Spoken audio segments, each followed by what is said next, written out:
Martin Luther King's dream was that there would come a time when people would not be judged by the colour of their skin but by the content of their character. How is today's identity politics consistent with that vision? Jordan Peterson.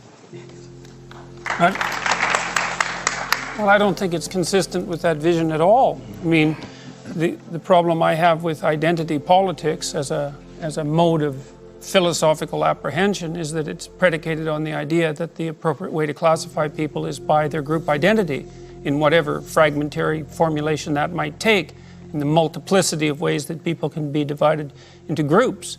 And the classical postmodern, and I would also say Marxist way of viewing the world, even though those two things shouldn't be allowed together, they tend to be, is that group identity takes priority over individual identity, and I think that's precisely the opposite of what Martin Luther King was hoping for and working for.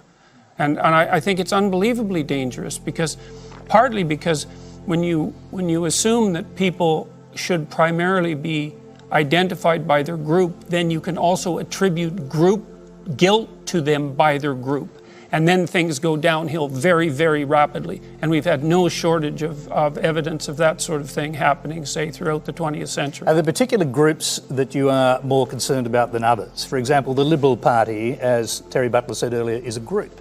Are there groups that you think are more dangerous? There isn't a problem with groups.